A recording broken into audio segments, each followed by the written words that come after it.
Capítulo 31. A curatela foi estabelecida porque, supostamente, eu era incapaz de fazer qualquer coisa, me alimentar, gastar meu próprio dinheiro, ser mãe, qualquer coisa. Então por que, após algumas semanas, me fizeram participar de 2 episódios de How I Met Your Mother e em seguida me mandaram sair em uma extenuante turnê mundial? Depois que a curatela começou, minha mãe e a namorada do meu irmão cortaram o cabelo curto e saíram para jantar e beber vinho. Os paparazzi estavam lá, tirando fotos deles. Parecia tudo armado. Meu pai mandou meu namorado embora, e eu não podia dirigir. Minha mãe e meu pai roubaram a minha feminilidade. Todos eles saíram ganhando, menos eu. Eu fiquei em choque pelo fato de o estado da Califórnia permitir que um homem como meu pai, um alcoólatra, uma pessoa que declarou falência, que faliu seus negócios, que me aterrorizava quando eu era criança, me controlasse depois de tudo que eu havia conquistado e feito. Pensei nos conselhos que meu pai me deu ao longo dos anos em que resisti e me perguntei se eu seria capaz de resistir por mais tempo. Ele argumentou que a curatela era um passo importante rumo ao meu comeback. Alguns meses antes, eu havia lançado o melhor álbum da minha carreira, mas tudo bem. Foi isso que as palavras do meu pai significaram para mim. Ela está ótima agora. Está colaborando com a gente. É uma situação perfeita para nossa família. Era bom para mim? Ou era bom para ele? Que engraçado, pensei. Eu posso voltar a trabalhar outra vez como se nada tivesse acontecido. Estou doente demais para escolher meu próprio namorado, e ainda assim estou saudável o bastante para aparecer em séries de TV e programas matinais, e para me apresentar para milhares de pessoas em diferentes lugares do mundo a cada semana. A partir daquele momento, comecei a pensar que ele me via como uma cria trazida ao mundo com o único objetivo de contribuir com o fluxo de caixa deles. Na minha casa, meu pai se apossou do cantinho onde eu estudava e do meu bar, transformando-o em seu escritório. Havia uma tigela ali onde eu guardava várias notas fiscais. Sim, confesso, era tão certinha que guardava todas as notas em uma tigela. Toda semana eu fazia as contas dos meus gastos de um jeito bem tradicional para ter controle das deduções dos meus impostos. Mesmo quando eu estava vivendo minha fase mais complicada, a minha essência se manteve. Para mim, essa tigelinha era a prova de que eu ainda era capaz de cuidar dos meus negócios. Conheci músicos que usavam heroína, arrumavam briga e jogavam TVs pela janela de hotéis. Além de eu nunca ter roubado nada nem nunca ter machucado ninguém ou usado drogas pesadas, eu ainda guardava as notas fiscais para ter controle das deduções dos meus impostos. Não mais. Meu pai jogou de lado minha tigela de notas e colocou as coisas dele no bar. Eu só quero que você saiba, ele disse, que eu dito as regras. Você senta aí nessa cadeira e eu vou falar para você o que vai acontecer. Eu olhei para ele com um sentimento crescente de horror. Eu sou a Britney Spears agora, ele declarou. Capítulo 32.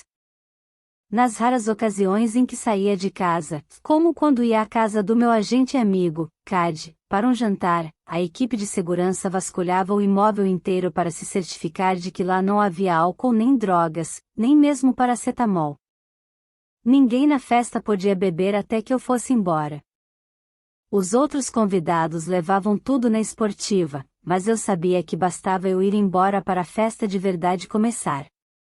Quando alguém se interessava por mim, a equipe de segurança que se reportava ao meu pai investigava os antecedentes do pretendente, fazia com que ele assinasse um acordo de confidencialidade e chegava a submetê-lo a um exame de sangue. E meu pai também me disse que eu nunca mais poderia ver o fotógrafo com quem namorava. Antes de um encontro, Robin informava o homem a respeito dos meus históricos médico e sexual. Para ficar claro, isso acontecia antes do primeiro encontro. Tudo era muito humilhante, e sei que a insanidade desse esquema me impediu de encontrar uma simples companhia, ter uma noite divertida ou fazer novos amigos, quem dirá poder me apaixonar. Agora, quando penso no modo como meu pai foi criado por June e no modo como ele me criou, desde o início eu sabia que seria um verdadeiro pesadelo tê-lo controlando tudo. A ideia de ter o meu pai cuidando de qualquer área da minha vida me apavorou. Mas controlando tudo? Essa era a pior coisa que poderia acontecer para a minha música, a minha carreira e a minha sanidade. Rapidinho, liguei para o advogado esquisito que o tribunal havia nomeado para mim e pedi que me ajudasse. Inacreditavelmente, ele era tudo o que eu tinha, mesmo que eu não o houvesse escolhido.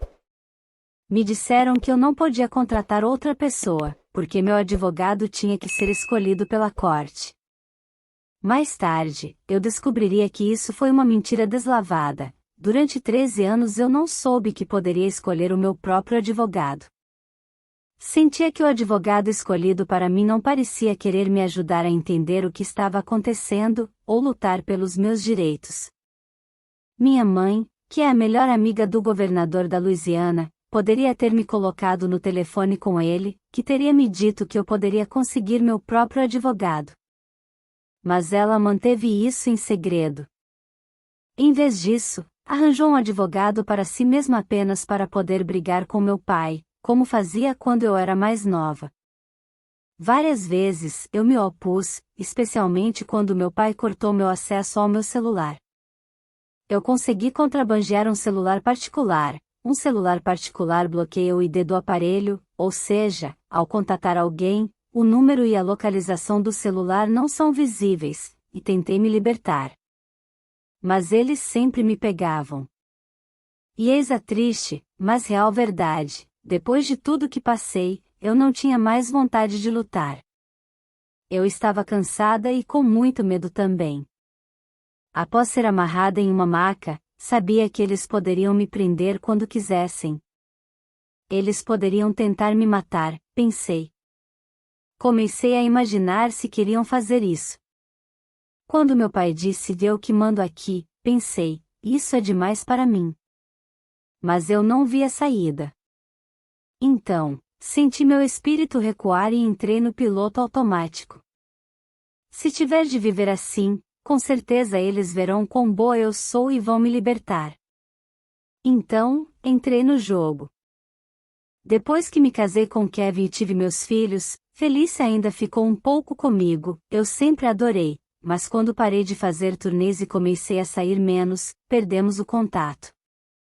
Havia rumores de que ela voltaria para Circus Tour, mas, por algum motivo, ela nunca mais foi minha assistente.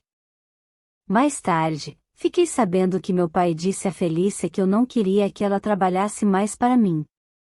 Mas eu nunca falei isso.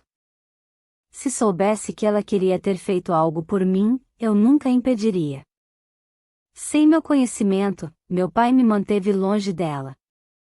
Nunca mais vi alguns dos meus verdadeiros amigos, não consegui até hoje. Isso tudo me desligou emocionalmente mais ainda do que antes. Meus pais fizeram alguns amigos antigos me visitar para tentar me fazer sentir melhor. Não, obrigada, respondi. Digo, eu os amava demais, mas eles tinham filhos agora e seguiram com suas vidas. A visita deles me parecia mais solidariedade do que vontade de se relacionar.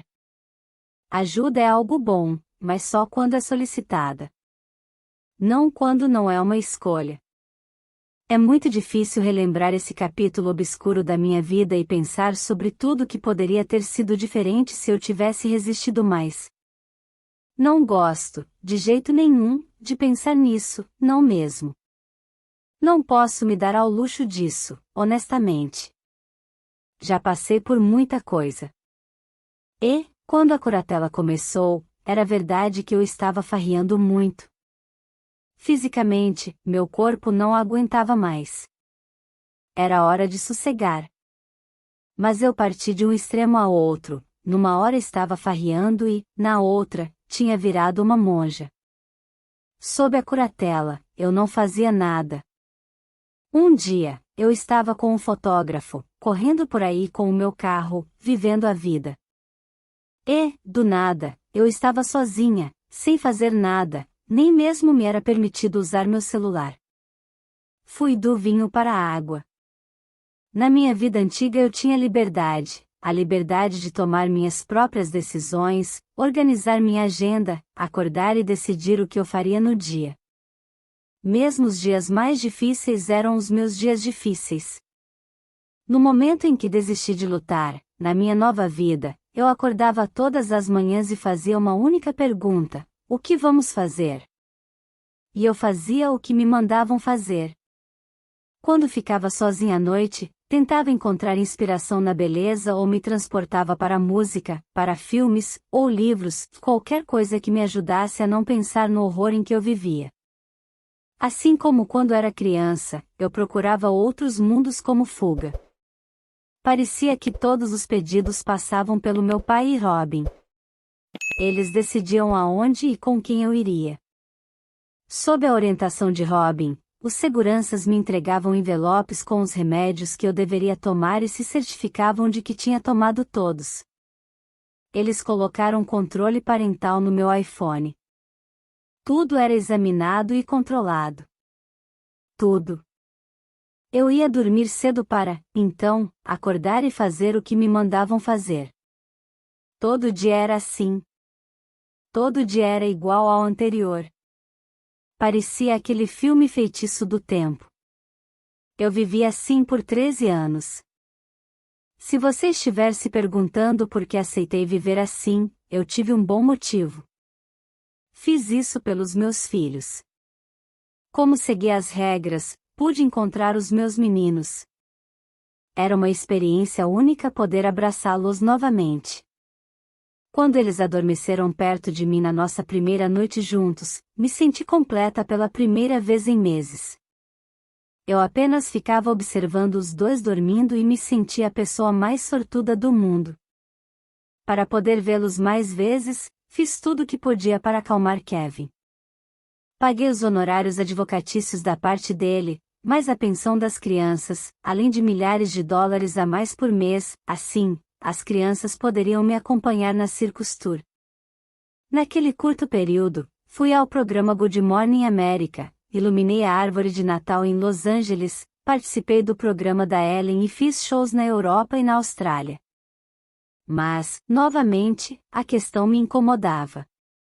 Se eu estava tão doente e incapacitada de tomar minhas próprias decisões, por que eles achavam que estava tudo bem eu sair por aí sorrindo e acenando para as pessoas, cantando e dançando em tantas cidades diferentes por semana?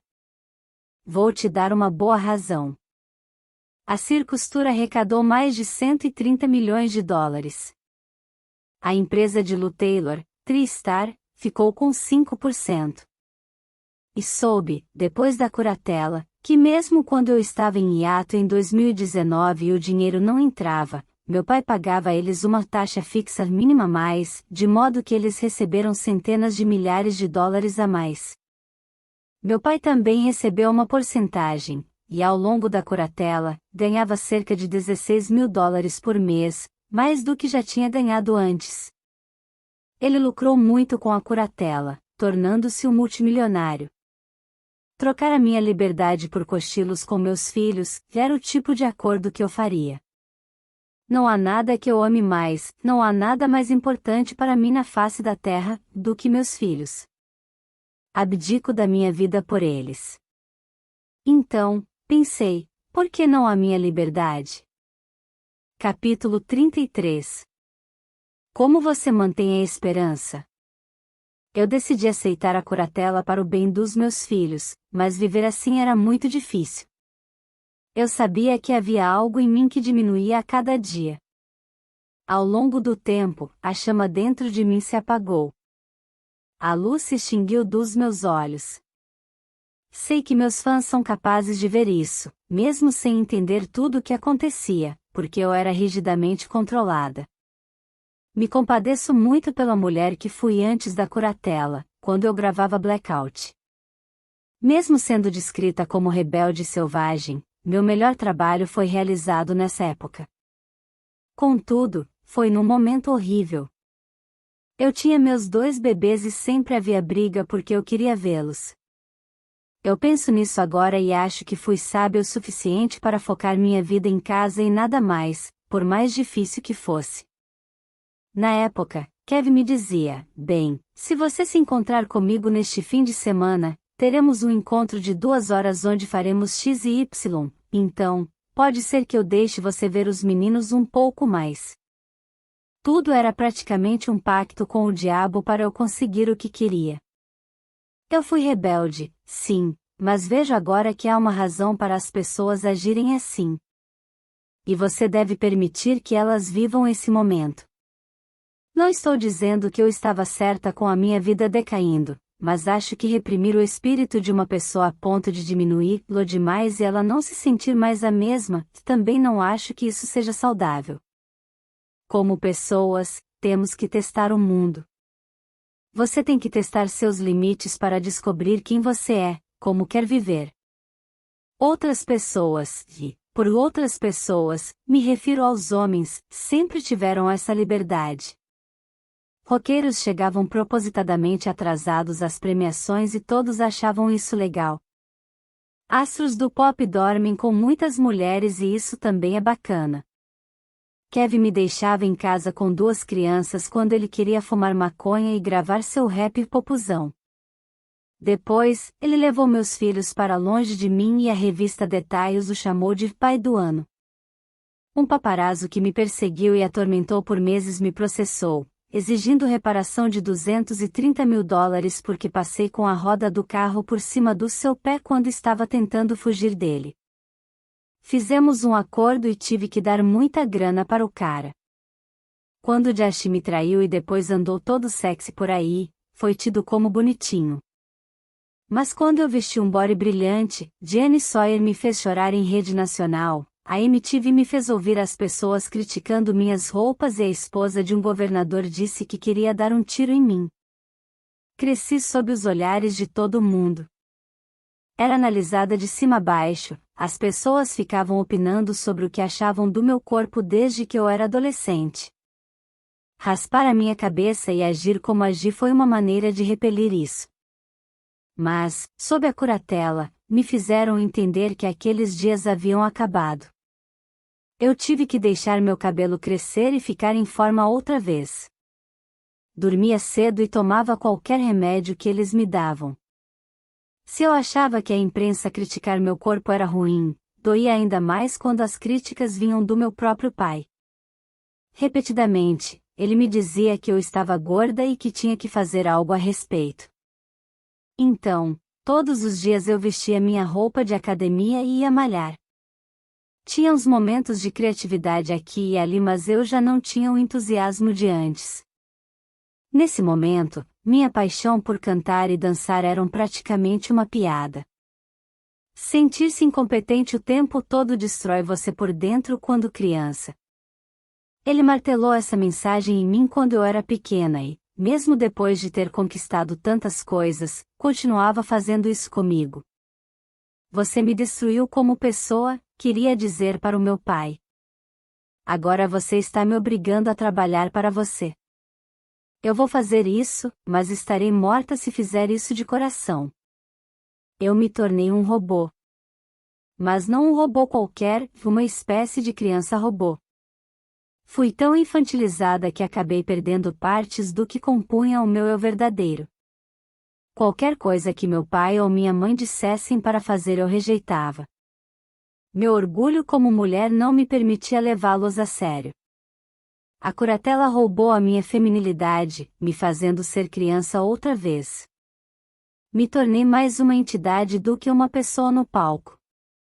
Sempre senti a música correndo pelas minhas veias, e eles roubaram isso de mim. Se deixassem eu viver a minha vida, sei que teria seguido meu coração e me esforçado para sair daquela situação da forma correta. Por 13 anos vivia à sombra de mim mesma. Relembrar, agora, a forma como meu pai e seus sócios controlaram meu corpo e meu dinheiro por tanto tempo me enoja. Pense em quantos artistas homens apostaram todo o seu dinheiro e perderam, quantos tiveram problemas com drogas ou de saúde mental. Ninguém tentou tirar deles o poder de decisão sobre seu corpo e suas finanças. Eu não mereci o que minha família fez comigo. O fato é, conquistei muitas coisas durante o período em que, supostamente, eu era incapaz de cuidar de mim mesma. Em 2008, ganhei mais de 20 prêmios, incluindo de Mulher do Ano da revista Cosmopolita. Um ano depois daquele VMA em que tiraram sarro de minha performance de Jimmy Moore, ganhei 3 Muoma. O clipe de Piece of Me venceu todas as categorias em que concorreu, incluindo a de Clipe do Ano. Eu agradeci a Deus, aos meus filhos e aos meus fãs por ficarem ao meu lado.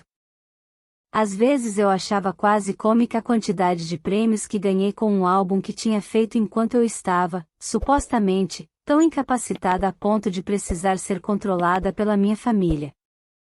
A verdade, no entanto, é que quando parei para pensar nisso por um bom tempo, não foi nada engraçado. Capítulo 34.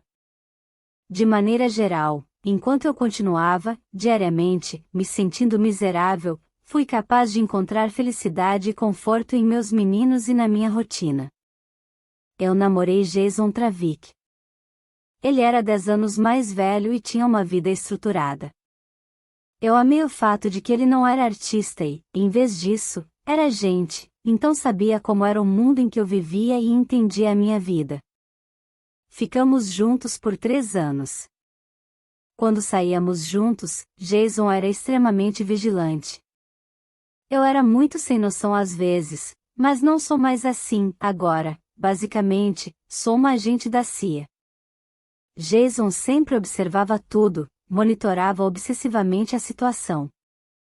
Eu vivi cercada por paparazzi por tanto tempo que sabia o que estava acontecendo. Eu conhecia o esquema. Então, vê-lo de terno, trabalhando para esta agência importante, entrando no carro comigo, senti que Jason estava ciente de quem eu era. Ele se preocupou bastante em como conduzir as coisas. Eu estava acostumada com fotógrafos me cercando pelas ruas, então mal era capaz de notar que eles estavam lá, o que acho, também, que não era bom. Nosso relacionamento foi ótimo. Eu o amei muito e senti que ele também me amou muito. Psicologicamente, eu ainda estava destruída por tudo que tinha acontecido com Kevin e meus filhos e por viver sob as regras rígidas da curatela do meu pai. Eu tinha uma casa em Thousand Oaks. Meus filhos eram mais crescidos na época, e meu pai ainda controlava a minha vida. Mesmo que eu não estivesse trabalhando por um tempo após a Femme Fatale Tour, meu pai palpitava em tudo que eu fazia, inclusive no que eu comia. Fiquei confusa porque minha mãe nunca havia dito nada sobre isso, mas meus pais retomaram o relacionamento deles em 2010, 8 anos após o divórcio. E me senti traída pelo estado da Califórnia. Minha mãe parecia adorar que, por causa da curatela, meu pai agora tinha um emprego de verdade. Eles assistiam a Criminal Minds no sofá toda noite.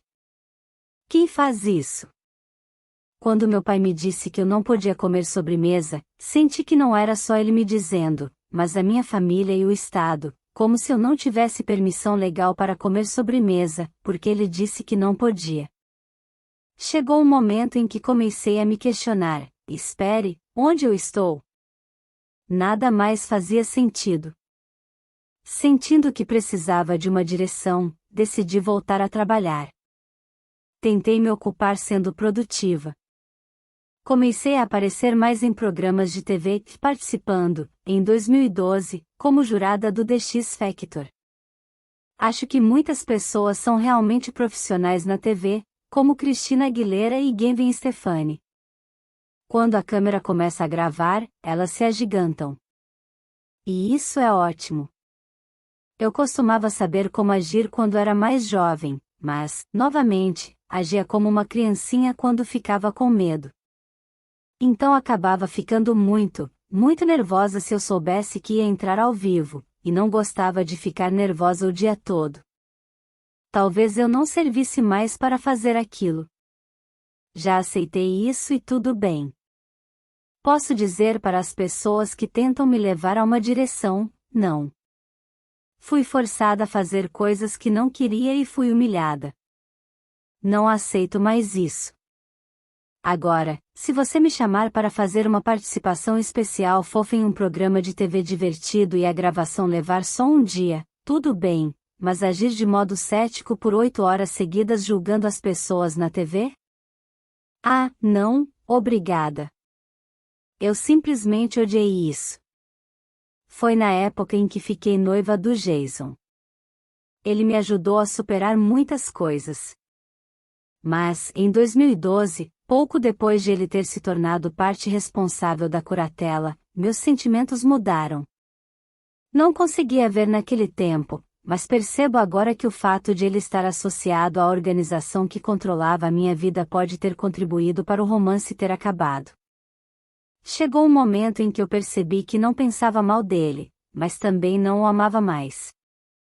Parei de dormir no mesmo quarto que ele, só queria abraçar e ficar com meus filhos. Tenho uma conexão especial com eles.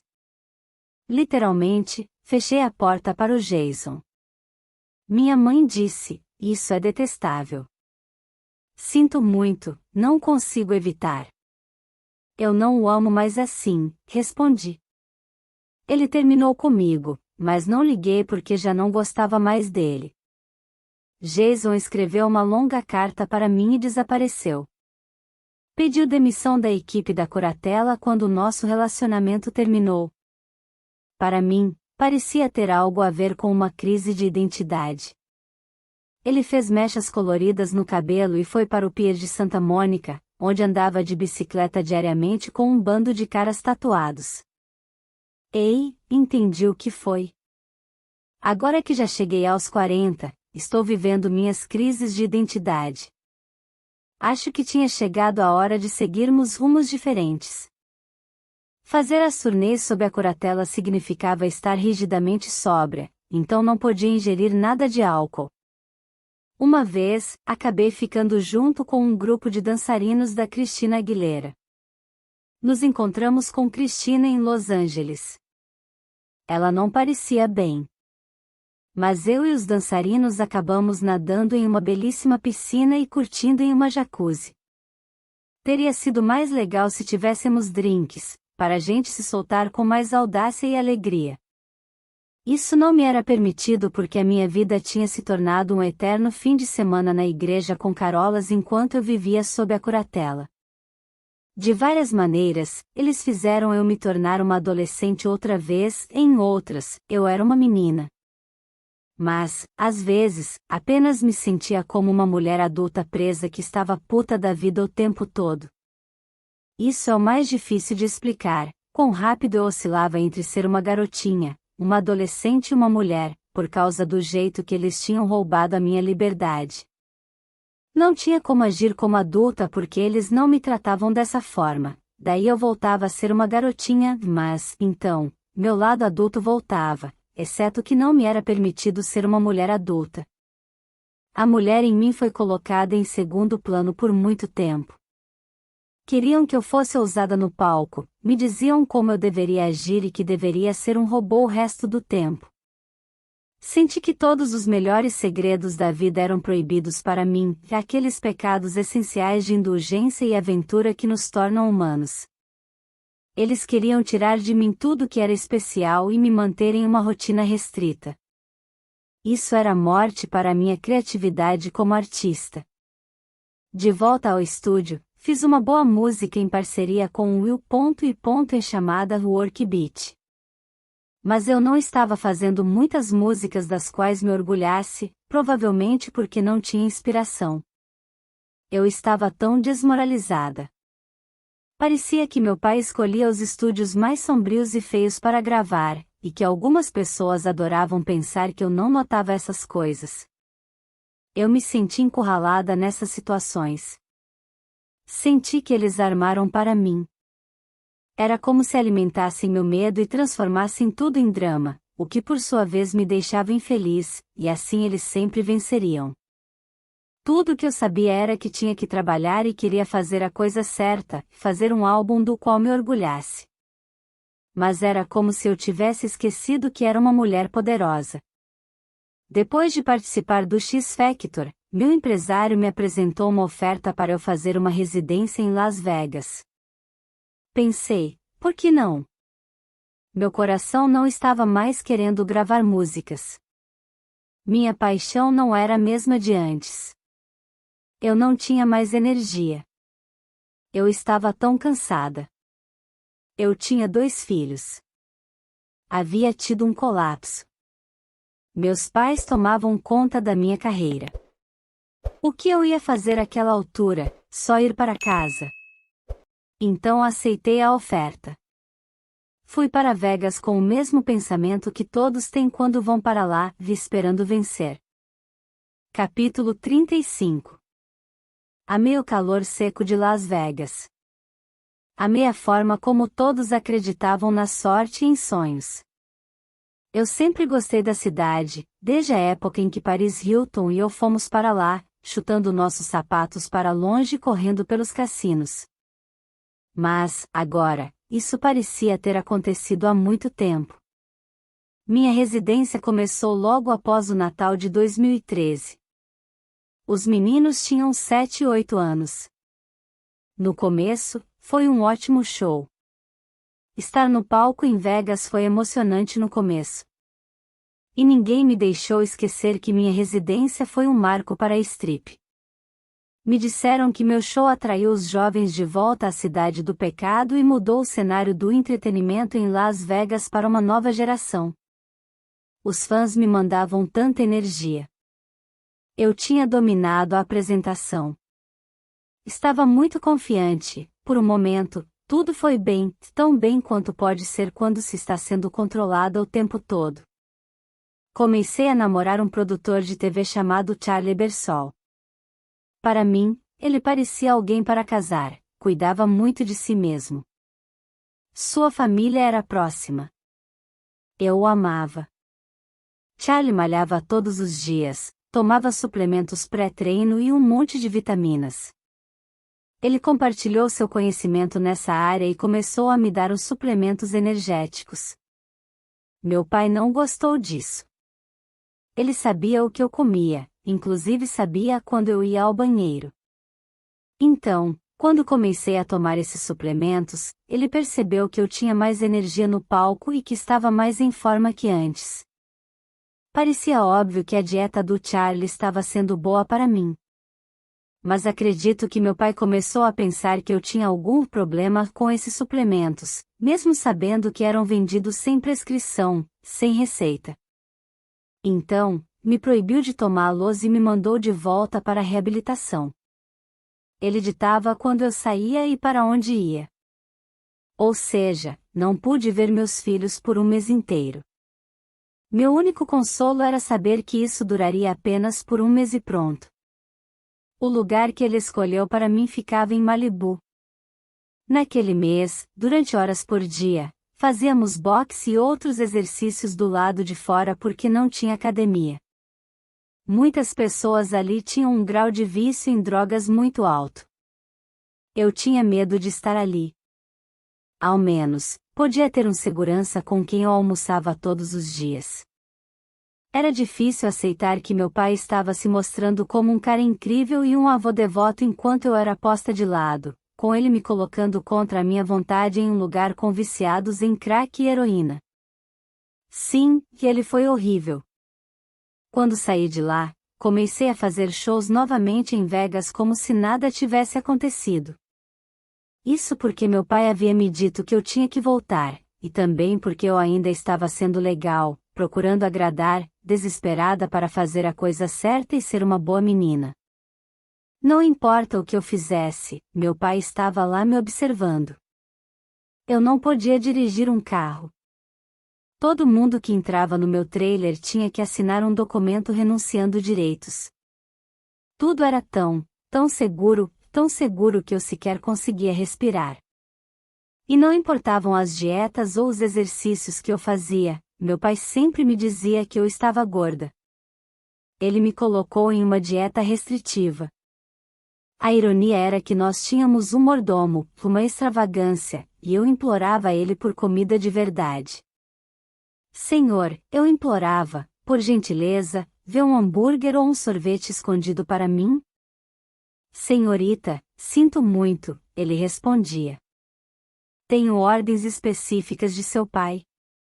Então, por 2 anos, comi apenas frango e vegetais enlatados. 2 anos é tempo demais para você ficar sem comer o que deseja. Especialmente quando seu corpo, seu trabalho e sua alma estão correndo atrás do dinheiro e sustenta a todos.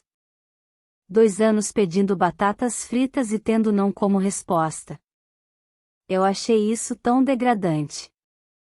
Uma dieta restritiva imposta por você mesma já é por si muito ruim. Mas quando alguém te impede de comer uma comida que você deseja, tudo fica pior. Era como se meu corpo não fosse mais meu. Ia para a academia e ficava tão distraída com esse treinador me dizendo para fazer exercícios, eu me sentia fria por dentro. Sentia medo. Para ser honesta, me sentia extremamente infeliz. E nada funcionava. A dieta dava resultados opostos ao que meu pai esperava. Ganhei peso.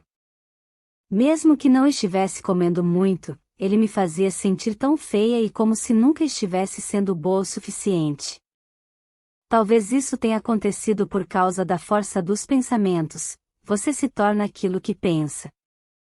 Eu estava tão desanimada e cansada por tudo o que estava acontecendo que simplesmente me rendi. Minha mãe parecia concordar com o plano do meu pai para mim. Sempre foi inacreditável a quantidade de pessoas que se sentiam confortáveis opinando sobre o meu corpo. Começou quando eu era muito jovem. Fossem estranhos da mídia ou de dentro da minha própria família, as pessoas pareciam ver o meu corpo como propriedade pública, algo que podiam tomar conta, controlar, criticar ou usar como munição. Meu corpo teve força o suficiente para carregar 2 crianças e foi ágil o bastante para executar todos os movimentos das coreografias de modo perfeito no palco. E, agora, eu estava assim, contando cada caloria para continuar ganhando dinheiro com o meu corpo. Ninguém mais parecia achar ultrajante que meu pai determinasse todas essas regras para mim e depois saísse para beber uísque com Coca-Cola. Minhas amigas frequentavam e faziam as unhas em spas e bebiam champanhe chique. Eu nunca tive permissão para entrar em spas. Minha família ficava em Destin, uma linda cidade litorânea na Flórida, numa casa que comprei para eles em um condomínio absurdamente maravilhoso, e faziam refeições maravilhosas todas as noites enquanto eu passava fome e trabalhava. Enquanto isso, minha irmã torcia o nariz para todos os presentes que eu dava para a família. Um dia, liguei para minha mãe na Louisiana e disse: "O que você vai fazer neste fim de semana?"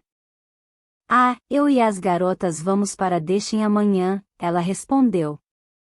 Jamie Lynn tinha dito tantas vezes que nunca esteve lá, que era mais uma das coisas ridículas que comprei para a família e ela nunca quis ir. No fim das contas, minha mãe ia para lá todo fim de semana com as 2 filhas da minha irmã. Eu adorava comprar carros e casas para a família. Mas chegou a um ponto em que eles começaram a achar que seria sempre assim, e a família não se deu conta de que tudo isso só foi possível porque eu sou uma artista. E por causa da forma como eles me trataram durante anos, perdi a minha criatividade. Eu ganhava uma mesada de cerca de $2.000 por semana. Se quisesse comprar um tênis que meus curadores achavam que eu não precisava, não poderia comprar. E isso acontecia mesmo eu tendo feito 248 shows para mais de 900 mil ingressos em Vegas.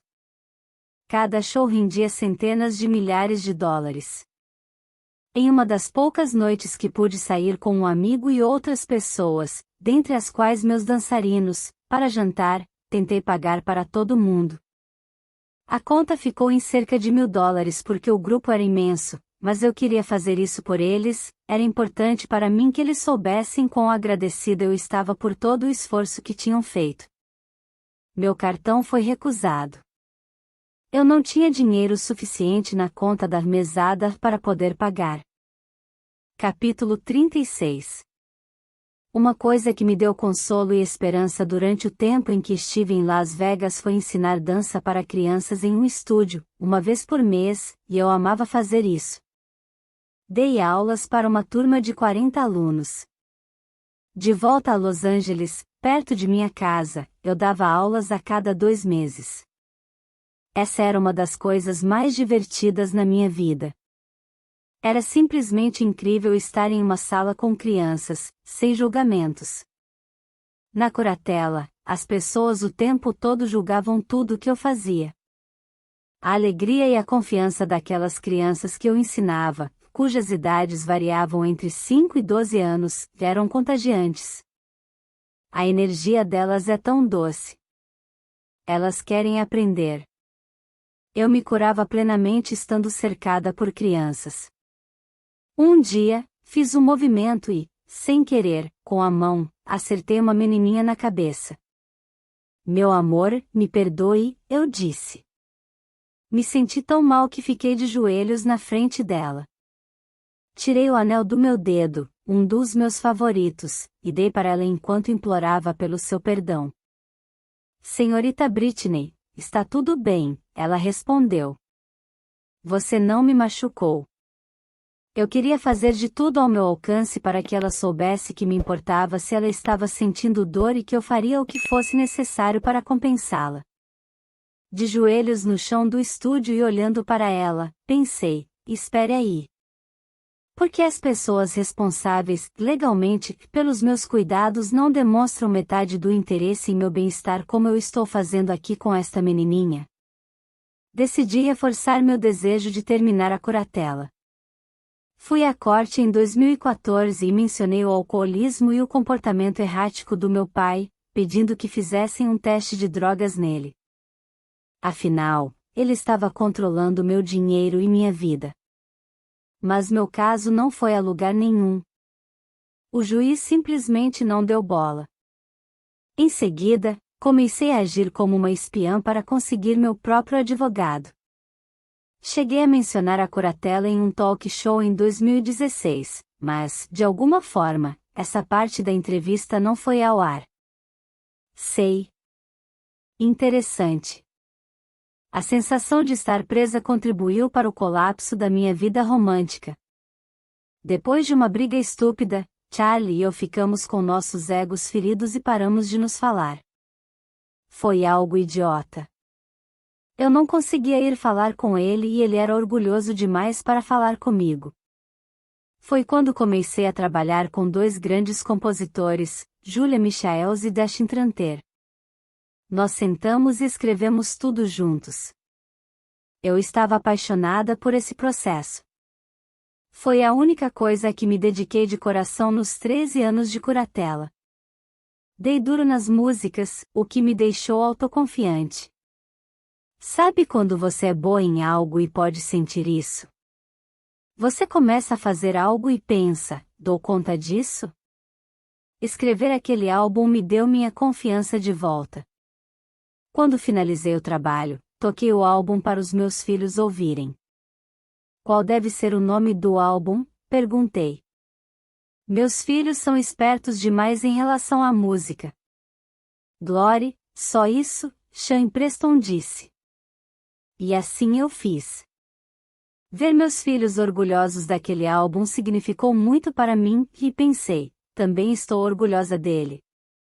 Era algo que eu não sentia havia muito tempo. Lancei o clipe de Mac Me e participei do VMA de 2016 para me apresentar desde a primeira vez desde 2007. Desde a primeira vez que eu vi Eson Asghari no set para gravar o clipe de Slumber Party, soube que o queria imediatamente na minha vida. Eu me apaixonei por ele na mesma hora. A química entre nós no começo era insana. Não conseguíamos nos desgrudar. Ele me chamava de Leoa. Na mesma hora, os tabloides começaram a dizer que ele estava me traindo. A gente estava junto havia 2 semanas. Nós continuamos juntos. Comecei a sentir a luz dentro de mim voltar a brilhar. Então, meu pai decidiu me mandar para tratamento outra vez porque eu dei um jeito de conseguir meus suplementos energéticos. Ele achou que eu tinha um problema, mas se mostrou misericordioso e disse que eu poderia ser uma paciente sem precisar ficar internada, desde que eu fosse 4 vezes por semana ao Alcoólicos Anônimos. Inicialmente, eu não quis, mas as mulheres que conheci ali começaram a me inspirar. Eu ouvia todas elas contando suas histórias e pensava, essas mulheres são brilhantes. As histórias delas, na verdade, eram extremamente profundas. Senti uma conexão humana nesses encontros que nunca tive em nenhum outro lugar em minha vida. Então, no começo, realmente curti. Mas algumas das meninas nem sempre apareciam. Elas podiam escolher as reuniões às quais gostariam de ir. Eu não tinha esse poder de escolha.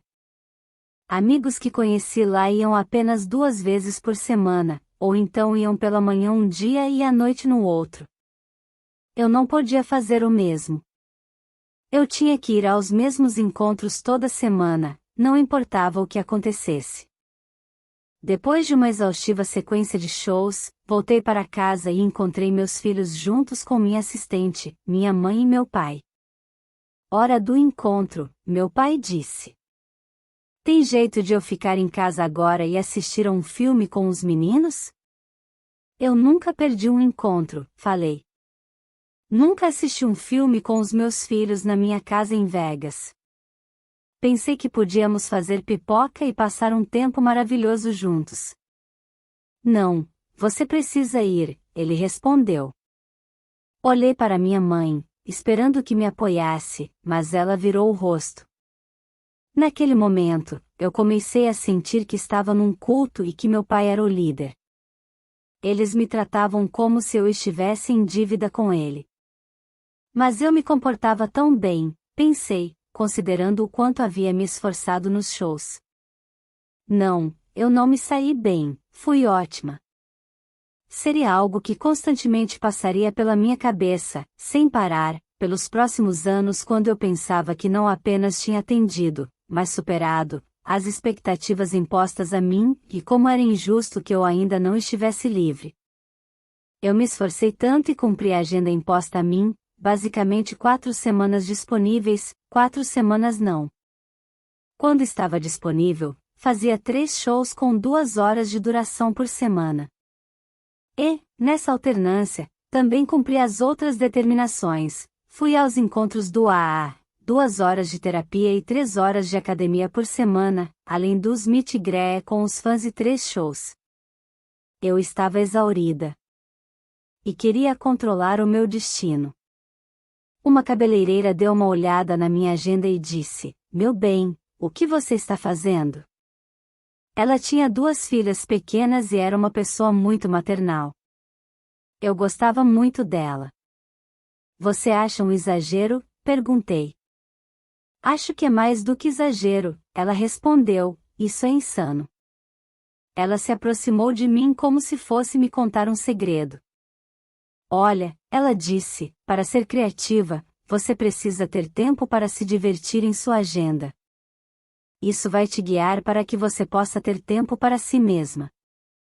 Sei lá, que seja para ficar olhando para a parede, se você quiser. As pessoas precisam disso. O que ela disse deve ter chegado aos ouvidos do meu pai, porque, no dia seguinte, outra pessoa estava cuidando do meu cabelo. Eu nunca mais vi aquela cabeleireira de novo. Capítulo 37. As artistas mulheres sempre se destacam pelo cabelo. É realmente a única coisa que os caras querem ver. Eles amam ver um cabelo comprido em movimento. Eles desejam que você bata cabelo. Se o seu cabelo estiver sendo balançado, acham que você está se divertindo. Nos momentos mais humilhantes da residência em Las Vegas, usei perucas apertadíssimas e dancei de um jeito sem mover um fio de cabelo na minha cabeça. Todo mundo que estava ganhando dinheiro às minhas custas queria que eu movimentasse meu cabelo e eu sabia disso, então fiz de tudo para não satisfazê-los. Quando me lembro disso, percebo o quanto me contive no palco para tentar punir as pessoas que me mantinham presa, e com isso acabei punindo todos, inclusive meus fãs leais, inclusive eu mesma. Mas agora eu sei porque vivi nesse estado de dormência ao longo dos últimos 13 anos. Eu estava traumatizada. Ao me conter no palco, eu estava tentando me rebelar de alguma forma, mesmo que apenas eu soubesse que aquilo acontecia. E, dessa forma, não fiquei jogando meu cabelo de um lado para o outro, ou fiquei flertando. Dancei, cantei as notas, mas não coloquei minha alma nas coisas que fiz como no passado. Diminuir a minha energia no palco foi a minha forma de desacelerar a máquina. Como artista, não me sentia capaz de alcançar a liberdade que eu tinha antes. E isso que nós, artistas, temos, da liberdade de sermos quem somos e fazer o que fazemos. Eu não tinha essa liberdade sob a curatela. Eu queria ser uma mulher no mundo. Sob a curatela, não podia ser uma mulher de forma nenhuma. Era diferente, porém, com Glory. À medida que os singles de Glory começaram a tocar por aí, aos poucos fui me entusiasmando quanto às minhas apresentações. Voltei a usar saltos altos. Quando não estava me esforçando e apenas me impunha no palco, me sentia muito poderosa. E foi quando pude realmente sentir o público me deixando feliz. Ao promover Glory, voltei a me sentir melhor comigo mesma. No terceiro ano vivendo em Vegas, um pouco da minha paixão estava voltando. Comecei a curtir o encantamento de me apresentar na Cidade do Pecado todas as noites e a espontaneidade de me sentir viva em frente ao público. Mesmo que eu não conseguisse dar o meu melhor, várias partes dentro de mim começaram a despertar outra vez. Eu fui capaz de restabelecer a conexão entre artista e público. Eu tinha dificuldades em explicar para as pessoas que nunca tinham estado no palco como era sentir a conexão entre seu corpo e o de outras pessoas ao seu redor. A única metáfora que realmente funciona é a da eletricidade. Você se sente elétrica. A energia sai de você e vai para a multidão e então volta para você em um looping contínuo. Por muito tempo, funcionei no piloto automático. A única corrente que eu podia acessar era qualquer coisa dentro de mim que me mantivesse em movimento.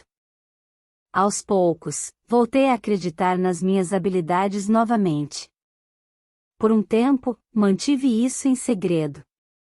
Da mesma forma que eu ia para os meus sonhos para fugir do caos dos meus pais quando eu era pequena, em Las Vegas, já adulta e com muito menos liberdade do que quando era criança, escapei para um novo sonho, estar livre da minha família e voltar a ser a artista que eu sabia que existia em mim. Tudo começou a parecer possível. Eson e eu nos aproximamos tanto que começamos a falar sobre ter um filho juntos. Mas eu já tinha entrado nos 30, então sabia que o tempo estava correndo. No início da curatela, eu me senti sobrecarregada com as consultas médicas. Médicos e médicos e médicos, provavelmente 12 por semana, vinham até a minha casa. E, ainda assim, meu pai não permitia que eu fosse até um médico quando pedi para agendar a retirada do DIU. Quando estava sob a curatela, tudo era controlado, com seguranças em todos os lugares. Minha vida inteira mudou de uma forma que poderia ser fisicamente mais segura para mim, porém foi absolutamente horrível para eu sentir alegria e ter criatividade. Muitas pessoas me disseram: "Ah, sua vida está salva." Mas isso não era verdade. Tudo depende da forma como você observa a situação. Trata-se de perspectiva. Minha música era minha vida, e a curatela foi mortal para ela, e isso aniquilou minha alma. Antes da curatela, eu entrava e saía de estúdios de gravação. Durante a curatela, um grupo de pessoas monitorava quando eu ia usar o banheiro no estúdio. Não estou brincando. Eu li depois da curatela que meu pai e, principalmente a empresa de Robin e Lou Taylor, a TriStar, estiveram envolvidos com a empresa de segurança que eles contrataram, a Black Box, no monitoramento e na gravação de ligações e mensagens de texto que eu fazia e recebia em meu celular, incluindo mensagens de texto particulares com meu namorado, meu advogado na época e meus próprios filhos. E pior, meu pai até mandou colocar um aparelho de escuta na minha casa. na minha própria casa. Tudo isso fazia parte do controle deles. Saí de casa na adolescência porque minha vida familiar era terrível. Naquele tempo, às 4 da manhã, quando eu ia até a sala gritar "calha a boca, mamãe", enquanto meu pai estava bêbado e desmaiado no sofá, aquele tempo voltaria para mim, às 4 da manhã, quando eu acordava e olhava para o teto pensando como essas pessoas tomaram o controle outra vez. E, nesse momento silencioso no meio da noite, eu jurei que faria tudo o que pudesse para escapar. Capítulo 38. Naquele terceiro ano vivendo em Vegas, senti algo dentro de mim que não sentia, realmente, havia muito, muito tempo. Me senti forte. Eu sabia que tinha que fazer algo. Uma vez que voltei aos poucos a ser eu mesma, meu corpo, meu coração, minha sensualidade e meu eu espiritual não poderiam suportar a curatela por mais tempo. Chegou a um ponto em que meu pequeno coração disse: não vou aguentar mais isso. Por muito tempo, meus pais me convenceram de que eu era má, a louca, e isso os favoreceu totalmente. Isso feriu meu espírito. Eles apagaram a minha luz. Eu fui diminuída por uma década. Mas, por dentro, eu estava gritando para toda essa baboseira deles. Vocês precisam entender o desamparo que eu sentia, desamparo e raiva. Depois dos shows, eu ficava tão brava por ver minha família bebendo e se divertindo enquanto eu não podia sequer dar um golinho em um uísque com Coca-Cola. Aos olhos do público, eu sabia que parecia ser a mesma estrela do palco, que eu tinha pernas lindas e estava de salto alto, mas por que raios eu não poderia pecar na cidade do pecado?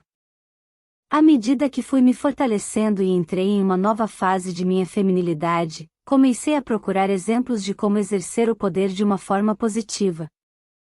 Reese Witherspoon foi um grande exemplo para mim. Ela é meiga e muito legal e também muito inteligente. A partir do momento que você começa a se ver dessa forma, não apenas como alguém que existe para deixar todos felizes, mas alguém que merece que seus desejos sejam reconhecidos, isso muda tudo. Quando comecei a pensar em tudo que eu poderia ser, como Reese, alguém que era legal e forte ao mesmo tempo, isso mudou a perspectiva de quem eu era. Se ninguém está acostumado com você sendo firme, eles ficam muito assustados quando você começa a falar o que pensa. Eu sentia que estava me transformando no pior pesadelo deles. Eu era uma rainha agora, e começava a falar. Eu os imaginei se curvando para mim. Senti meu poder voltando. Eu soube como me conduzir. Me fortaleci mesmo vivendo aquela rotina. De fato, eu não tinha outra opção além de ser forte e acho que o público percebeu isso. Exigir respeito significa muita coisa. Muda tudo.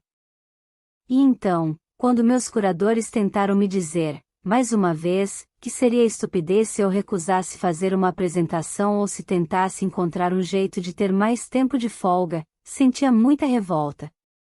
Pensava, se vocês acham que vão conseguir me enganar com essa ideia de me fazer sentir culpa por recusar, não vou mais cair nisso, não. O fim da residência foi marcado para 31 de dezembro de 2017. Eu mal podia esperar. Foi bom porque eu estava tão enjoada de fazer o mesmo show semana após semana durante anos. Implorei muito por um remix ou uma coreografia nova, qualquer coisa para quebrar a monotonia.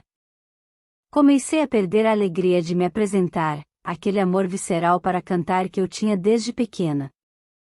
Agora, outras pessoas estavam me dizendo o que cantar e quando cantar. Ninguém parecia se importar com o que eu queria. A mensagem que continuei recebendo era de que eles importavam, eu, não. Eu estava ali para me apresentar e fazer dinheiro para eles. Era tanto desperdício. E, como uma artista que sempre teve tanto orgulho de sua musicalidade, não posso deixar de enfatizar o quanto fiquei brava por eles nem me deixarem mudar meu show. Tínhamos semanas entre cada série de shows em Las Vegas. Tanto tempo fudido foi desperdiçado. Eu queria remixar minhas músicas para meus fãs e dar a eles algo novo e empolgante. Quando eu queria tocar minhas músicas favoritas, como Change Your Mind ou Get Naked, não me deixavam. Parecia que eles queriam me envergonhar em vez de me deixar dar aos meus fãs a melhor performance possível todas as noites, o que eles merecem. Em vez disso, eu tinha que fazer o mesmo show semana após semana, as mesmas sequências, as mesmas músicas, os mesmos arranjos. Eu estava fazendo esse mesmo show havia um longo tempo. Estava desesperada para mudar, para dar aos meus maravilhosos e leais fãs uma experiência nova e eletrizante. Mas tudo o que ouvi foi não. Era tão preguiçoso que chegava a ser esquisito. Eu me preocupei com o que os fãs pensariam de mim. Gostaria de poder dizer que eu queria poder dar muito mais. Eu adorava ficar em estúdios por horas a fio e fazer meus próprios remixes com um engenheiro de som. Mas eles disseram: não podemos colocar remixes por causa da duração do show. Teríamos que refazer tudo. Eu disse: refaça. Sou conhecida por trazer coisas novas, mas eles sempre disseram não. Quando eu os pressionei, o melhor que puderam me oferecer, disseram, era tocar uma de minhas novas músicas enquanto eu estava me trocando.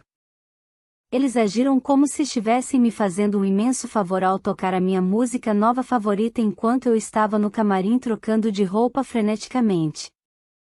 Era vergonhoso porque conheço a indústria musical. Eu sabia que era totalmente possível mudarmos o show. Meu pai estava no comando e essa não era sua prioridade. O que significava que as pessoas que poderiam tornar isso possível não fizeram nada. Cantar versões antigas fez meu corpo se sentir velho. Eu desejava novas músicas, novo movimento. Sinto agora que posso tê-los assustado por eu realmente ser a estrela. Em vez disso, meu pai estava no comando da estrela. Quando gravei os clipes dos singles de Glory, eu me senti leve e livre. Glory me fez lembrar de como era apresentar novo material e de como eu precisava daquilo. Quando fui informada de que receberia o primeiro prêmio Rádio Disney Icon Award do ano logo depois que Glory foi lançado, pensei, que demais. Vou levar os meninos e usar um lindo vestido preto e vai ser muito divertido. Bem, enquanto eu estava sentada, na plateia, assistindo a um medley de minhas canções, senti tanta coisa. Na hora em que Jamie Lynn fez uma aparição surpresa para cantar um pedacinho de To the World Ends e, então, entregar meu prêmio, eu estava muito emocionada. O tempo todo eu estava assistindo ao show, me lembrando de uma apresentação especial que fiz para o lançamento de In The Zone. Foi um especial remixado para a ABC. Eu havia ensaiado por uma semana e cantei várias músicas novas. Eles me fotografaram de maneira tão bela. Me senti como uma criança. Francamente, faz parte dos meus melhores trabalhos. Havia uma vibe meio cabaré, aquela paixão fulminante de Baby One More Time e então para Leveritime usei um lindo vestido branco. Tudo foi muito, muito maravilhoso. Foi inacreditável estar no palco durante aquela fase da minha carreira, livre e cantando minha música, do meu jeito, com muito controle criativo. Eu estava lá para receber o Icon Award do Rádio Disney Music Awards, me senti honrada com as apresentações, mas estava furiosa. Ali estavam 3 cantoras e minha irmã fazendo novos arranjos de algo que tinha implorado tanto durante 13 anos, e se divertindo com minhas músicas de uma maneira que eu não havia me divertido em centenas de apresentações, e eu estava ali, tendo que sorrir. Capítulo 39. Antes da curatela, Cad, meu amigo e agente, me ligou para dizer que iríamos fazer uma road trip. Eu já estava no carro antes mesmo de ele terminar de me contar para onde estávamos indo. Se eu quisesse aumentar o volume em um show meu, educadamente pedia para que o cara do som fizesse isso. Se você me enchesse o saco, todo mundo ficava sabendo. Eu era meio difícil de lidar. Mas em Vegas, eu apenas sorria e concordava e fazia o mesmo show repetidas vezes como uma marionete. A única coisa que me fazia seguir em frente era saber que eu tinha 2 férias com meus filhos, como em todos os anos. Mas, no ano em que Glory foi lançado, eu saí em turnê, o que significou que eu não podia estar de férias. Tive de levá-los na turnê comigo, o que não foi divertido para ninguém. Então, no ano seguinte, eu realmente estava precisando daquelas férias. Antes de um show, em uma noite, numa área tipo uma coxia, minha equipe se aproximou e eu gesticulei para eles, dizendo: só queria lembrá-los de que eu realmente preciso de férias neste ano. Seguir uma tradição é muito importante para mim. O que eu e meus filhos mais gostávamos de fazer era ir a Maui, entrar em um barco e navegar mar adentro. É para minha saúde mental, honestamente. Se houver uma grande quantia de dinheiro, disse minha equipe, vamos fazer, 2 turnês, e então você pode voltar e tirar o verão inteiro de férias. Ótimo! Estamos combinados e de acordo, respondi. Alguns meses se passaram. A turnê em Vegas finalmente estava chegando ao fim em dezembro de 2017. Eu estava tão aliviada. Eu fiz centenas de shows. Enquanto eu estava em meu camarim, trocando de roupas no breve intervalo de um show, alguém da minha equipe entrou e disse: ei, então, né? Você vai continuar os shows da turnê deste ano, mesmo depois de terminar Vegas. Não podemos simplesmente acabar em Vegas. Precisamos terminar fazendo uma turnê neste verão. Esse não foi o acordo, respondi, eu te disse, vou levar meus filhos para Maui. O tom da conversa aumentou rápido, o que sempre acontecia quando eu tentava negociar. Finalmente, o membro da equipe disse: se você não sair em turnê, vai acabar diante do juiz, porque você tem um contrato para cumprir. Eu me dei conta, eles estavam me ameaçando. E sabiam os gatilhos que eu tinha só de me imaginar diante do juiz. Depois de tudo, me acalmei. Comecei a pensar que seriam apenas algumas semanas, não seria tão ruim assim. Então, eu poderia voltar e ainda curtir um pouco do verão. Nós poderíamos ir para Maui depois. No final, esse pensamento foi exageradamente otimista. A turnê foi um inferno. Eu sabia que os dançarinos sentiam o mesmo. Nós ficamos confinados por mais tempo do que os termos estabelecidos pelo meu pai.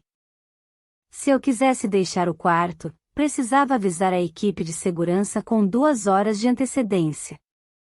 Para piorar a situação, minha criatividade estava sufocada, eu ainda fazia as mesmas velhas coisas. Eles ainda não me davam a liberdade de refazer minhas músicas e mudar o show.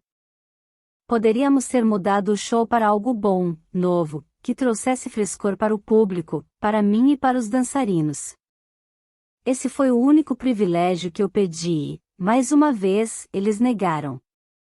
Porque se eu realmente assumisse o controle do meu show, isso poderia despertar as pessoas para o fato de que talvez eu não precisasse do meu pai como meu curador. Sinto que ele secretamente gostava de que eu me sentisse inferior. Isso lhe dava poder. Quando finalmente cheguei em casa, chorei quando vi meus cachorros, e isso mostra como eu havia sentido a falta deles. Comecei a planejar uma viagem com os meninos para tentar recuperar o tempo perdido. Minha equipe disse: vamos te dar 3 semanas de folga e, então, vamos começar os ensaios para o novo show em Vegas. 3 semanas? Eu achei que teria o verão inteiro, respondi. Odiei essa turnê.